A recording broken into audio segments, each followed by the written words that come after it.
Live. Oh, nice.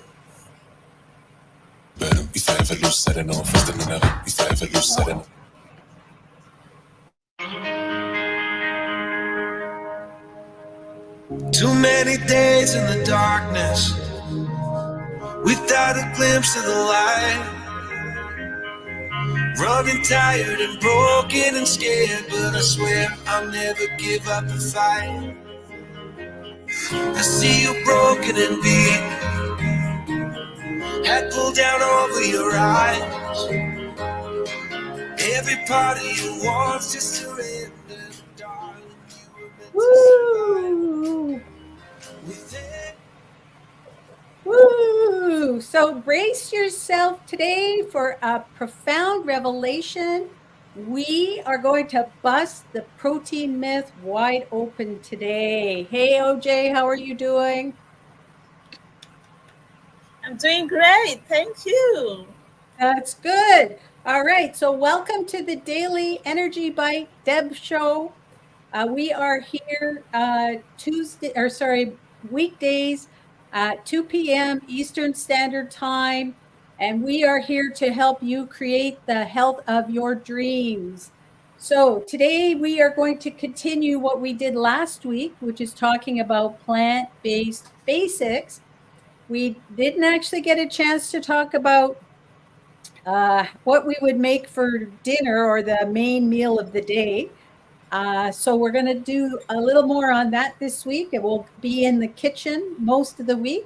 But today we're going to talk about protein. All right. Woo! Yay. So the reason that I picked this topic is because since I've been vegan or plant-based, whatever you want to say, so there's many ways to describe it, but since then, anytime I'm out with a group where, maybe I would be at work and we were having a lunch or a client lunch or whatever, people would look at, she's eating something different than everybody else. And the first question that I would get would always be, where do you get your protein from?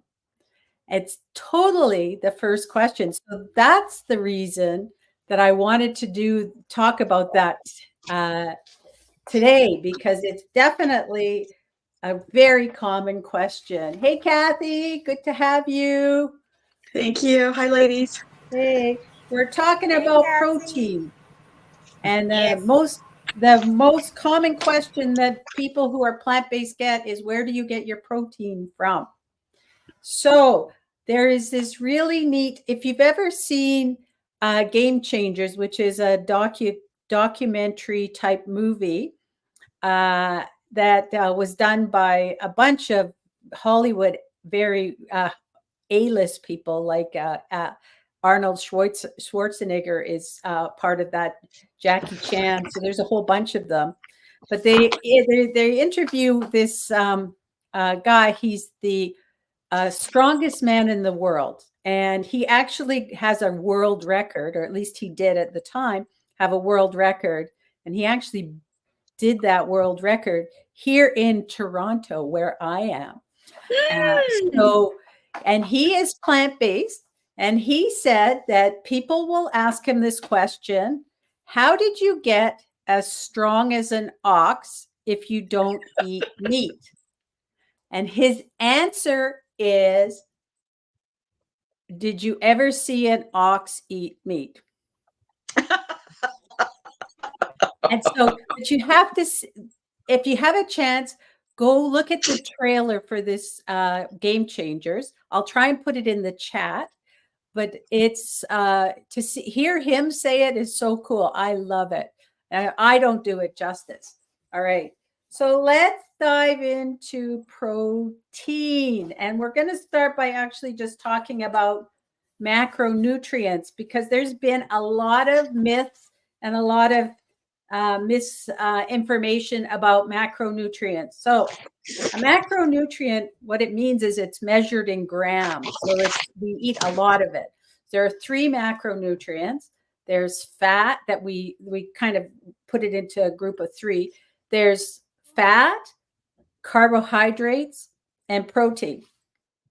So as diets kind of took through all the rage in the 1980s and the 1990s, fat was the villain. And so everybody was talking about going on low fat diets. There was all sorts of low fat processed foods. And this was all about weight loss and heart health and all this stuff. So fat was villainized for that. And what it really is that not all fats are created equal. There are healthy fats, like fats from nuts and seeds, avocados. Olive oil is good as well, but there's a whole bunch of bad fats. But what they did is that made all these low fat processed foods, and of course you want it to taste good, so they replaced the fat with sugar and carbohydrates. So it really didn't do much other than go low fat. Then when we get into around the 2000s or so, then we came into the low carb craze. And so this is like the Atkins diet and some other diets.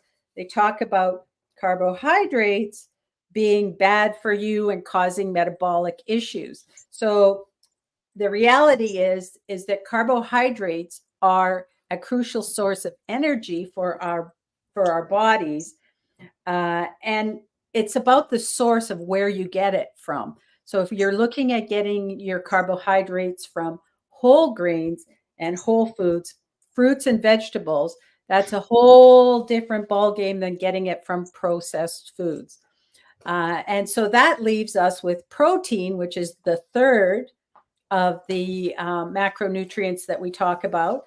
And so protein kind of became the hero. And you know, if you ever watch I like some of the cooking shows, even though they cook with meat, but they'll always talk about the protein as the star of the dish. And most of what you get is the protein, along with a little couple of spears of asparagus or something. In my plate, you eat half of your plate is full of vegetables. So it's kind of turned the table. So, you know, but when the little tiny portions of garnish is what they call it, are your vegetables. So is it good to get a lot of protein? No, I mean, there's, you know, you can overdo your protein as well. And that will cause problems with your kidneys. And I don't know what else it causes problems with, but you can overdo it. But the question is, are we malnourished in protein? So there are parts of the world where they have malnourishment from protein. They're not getting enough. But in I'll call it our Western or industrialized world, in the US and Canada, in Eastern, you know, in Europe, places that are the kind of what they call the developed countries, there really isn't any malnourishment. It's very rare for somebody to be malnourished because they're deficient in protein. And actually, it's more likely that their health issues are caused by what they eat based on chronic disease, not on a protein deficiency. So when I talk about animal protein, that's meat, fish, poultry, eggs, and dairy are kind of the 5 things that come into animal protein.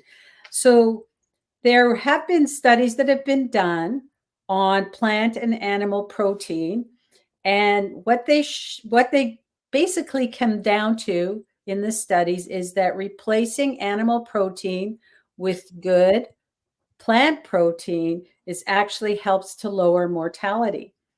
And the worst proteins for you got to get a guess on the drum roll for the worst proteins. So number 1 is bacon. All right. I don't know if anybody's so good. surprised by that. I don't know if it's a protein or a fat, depending on the bacon. Tastes good, but I don't know. And the second one is actually eggs or egg whites. So all the protein in an egg is in the egg whites. So those are the two proteins that have been kind of demonized as being the worst proteins. All right. And it turns out that plant and animal proteins have different structures in terms of their biochemistry. And so because of that, different structures in plant proteins actually will improve metabolic function. And it also lowers the burden of toxins that we're taking in, because when you eat an animal, so basically the animal protein is kind of like a middleman. Most animals will get their protein, some of them from basically the source is plants and microbes. But when they go up the food chain, we're picking up more toxins as we go. And I think fish is a really good example with all the toxins in the oceans and the waters. There's a lot of talk about the toxicity of fish in our environment. So as you go up the food chain, you're getting more toxins and you're taking those in. Now we have I'm not dismissing that there's tons of other toxins, but you're ingesting more of a toxin load with your animal protein versus the plant protein. And the conclusions are increasing your plant protein will decrease your mortality rate and increasing your animal protein will increase your mortality rate. So that's what they found. All right. So do we get enough protein? I kind of answered that already. But the average requirement for an adult is 42 grams of protein a day. That's on average. And I'm going to talk about the US, but I don't think it's any different in the US than Canada and other very similar across the industrialized nations. But this study was done in the US. So on average, adults in the US are getting 70% more protein than what is required by that daily requirement. And that's whether you are eating animal protein or plant-based proteins, it's the same. It's not like there's any difference between, maybe slight differences, but on average, it's very close to the same whether you're eating a animal-based diet, you're fully vegan where you're eating only plant-based, if you're vegetarian where you're eating some plants and dairy, and then there's also the pescatarian where they eat fish. All of them are getting roughly the same amount on average of protein intake in a day, and it's around 70% more than what's needed from the daily requirements. And the other thing is that 97% of adults in the US are actually getting enough protein. It's less than 3% of the population that are not getting enough protein. So hopefully that busts the myth. Are you getting enough protein? Yes, we are getting enough protein. But there is another statistic that actually is really interesting that kind of came along in this kind of some of the literature that I was looking at. And that is, so 97%, only 3% of US Americans are protein deficient. There's another nutrient that only 3% of Americans actually are getting enough at. Any guess as to what that might be?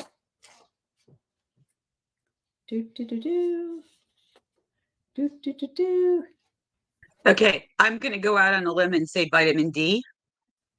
Hey, that's not too bad because in Canada, we're very deficient in vitamin D. But I hear it on the news. Oh my gosh. Yeah. I mean, we don't get enough sunshine here in our, because we got all this winter and stuff. But It's actually fiber. So 97% of Americans are not getting enough fiber. So the minimum requirement in a day is 31.5 grams of fiber. So that's what you should be getting for fiber, 31.5 grams or more. And the average American is getting 15 grams of fiber a day. And one of the things I will say is fiber is only found in plants. There is no fiber in animal protein or animal products. So that would be beans, vegetables, fruits, and whole grains. So this is where you get your fiber. And so people who are strict plant-based eaters actually on average are getting about 47 grams of fiber. So if you want to do anything, do you need to focus on protein? No, focus on your fiber intake. Now, if you are looking to increase your fiber, do it slowly. Don't just try and go all the way up to 31 grams if you're not getting that in a day. You need to build up to it. And that's the recommendation is 5 grams of fiber added a day over a week, and keep slowly introducing more fiber until you get to where you want to be. So that would probably be really where you want to focus versus focusing on protein. I want to talk about another myth because I was vegetarian when I was in my, I guess, late teens and into my 20s. And I got to tell you, it was not a good vegetarian diet because I ate a lot of cheese. But back then, so many years ago, there was all this stuff about proteins. You needed to combine proteins. Proteins weren't, the proteins you find in vegetables and in the legumes and stuff isn't a complete protein. And so you need to do this combining and find complementary proteins and eat them in the same meal. And it was complicated. That's not the reason that I went off the wagon and went back to eating animal products and meat. Actually, that was more about who I was hanging out with than it was about anything else. So the company that I was keeping, I guess I caved on that. But if you're looking to look at the proteins, actually your plant-based proteins actually are complete proteins. You do not need to worry about combining this food with that food when you're eating your meals. If I can say, the protein is actually made up of essential amino acids, and they're called essential because our body can't make it ourselves. So we have to bring it into the body by ingesting it. And those amino acids have to come from an external source. And so all amino acids originate from plants or microbes. And so the animals are the middleman again, because they'll eat the plants. And then the meat has the protein essential amino acids in it. So you can get all of them, and all sources of protein are actually considered complete proteins except for gelatin. So that's the only one that's not. And what's interesting is our body can mix and match the proteins. See, our body is very smart. It knows what to do. It is a well-oiled machine. It is an engineering miracle. And so what it will do is it'll actually, if it has too much protein, it'll kind of warehouse the protein that is in excess for another time when it's looking for that protein to go with another protein. And so it does its own combining, and we don't need to do that. So if you are worried about how complicated it is, it's not. Just eat plants. And if you're, we talked about the recommendations for eating beans and legumes and getting your vegetables in and your fruits in and your seeds and nuts in. If you do all of that, you will be getting more than enough protein in a day. All right. So the only thing left for me to talk about is where do you get your protein? And we kind of have alluded to that already. So great sources of plant-based protein include beans and legumes. So those are things like there's black beans, kidney beans, white kidney beans, or cantellini beans. There's split pea. There's green lentils, red lentils, all sorts of different types of beans and legumes that you can eat. Chickpeas, you can, mung beans is another one. So there's a soybeans are another. There's a ton of them. And then in addition to that, there's tempeh and tofu. So tofu I think it gets a bad rap because it basically is very, it's a culinary chameleon because it doesn't have a lot of flavor. So it takes on the flavor that you're cooking with. And if you just eat it plain, it's not that appetizing. You can prepare it different ways so that you get different textures to it as well. You can have it for breakfast, lunch, dinner, dessert. There's all sorts of ways that you can have tofu. But it does get a bad rap, and a lot of people think it. I guess it has a bad connotation. Ooh, tofu! It's like ooh. But I say try it, and we're going to do, not this week, but I'm going to do a whole series on tofu just to show you that it's not that bad. And then tempeh, it is a real superstar when it comes to plant protein. Not a lot of people use it.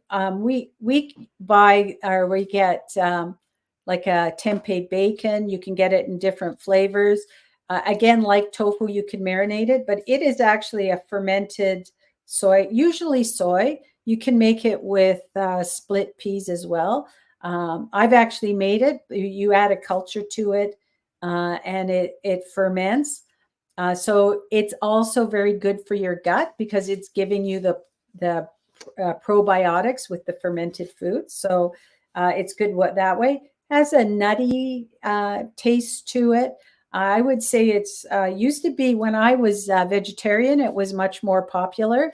But I think with the advent of all these other different products that are on the market now, tempeh is not as popular as it used to be.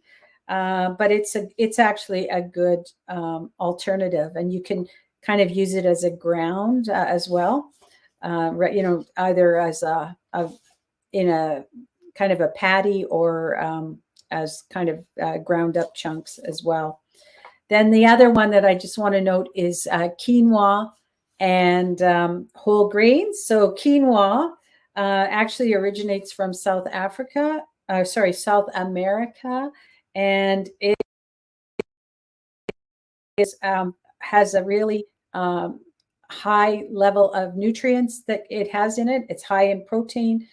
And it's considered a superfood. So it's a grain that you can use, in place of, say, rice. And it's so easy to cook. I mean, it takes about 15 minutes of cooking on, you boil the liquid, add the quinoa, and boil it for about 15 minutes. And then turn the stove off, the element off, the heat off, and just let it sit for about 5 more minutes. So easy. It's not finicky. I didn't find it as finicky as cooking rice on the stove. So it's pretty good. And it's also gluten-free. And then nuts and seeds also have protein. So there's lots of protein options that you can get a variety. Don't eat the same thing every day. We talked about that before. We want to get a variety so that we're getting different nutrients in our daily intake. And I hope that helps bust the myth on protein. Yes, You can eat plant-based and get more than enough protein as long as you're eating a variety and eating all of those good sources of protein.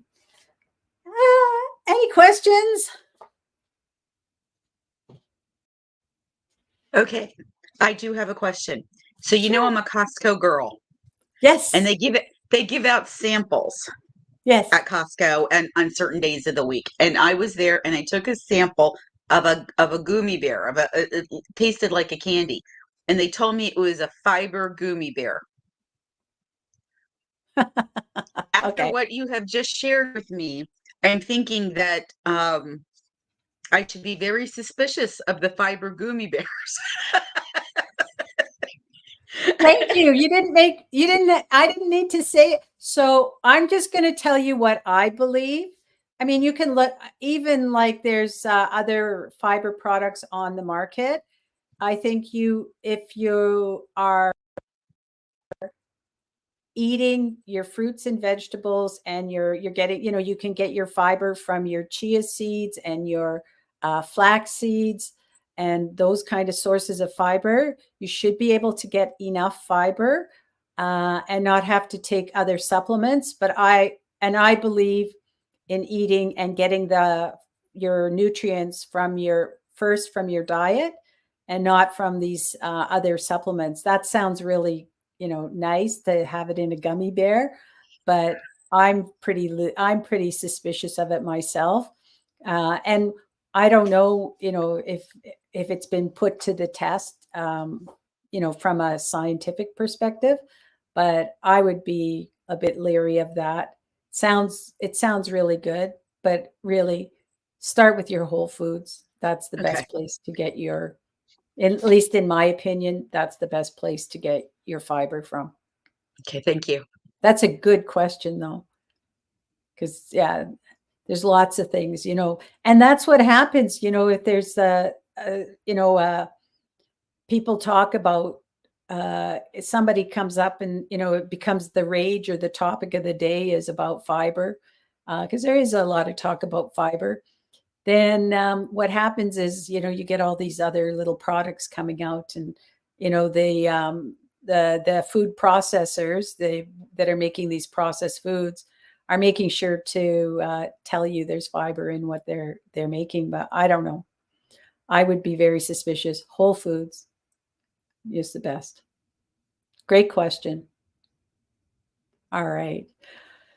Well, that's it for today. I hope you enjoyed. We are back tomorrow. We're going to be in the kitchen tomorrow. Kathy, we're making mac and cheese tomorrow. So we're going to do 2 pasta dishes this week. All right. Trying to keep it simple and something easy to do. But tomorrow we're going to be doing a mac and cheese. So come back tomorrow. We're on at 2 p.m. Eastern Standard Time. And if you have any questions, send me a DM, an email, or drop a note in the chat. Would love to hear from you. If you have any other topics, you really want to hear about tofu, let me know. And we will see you tomorrow. As we go back to our music. We are born again. Open your heart. Spend this time in your head. With every star, we are born again.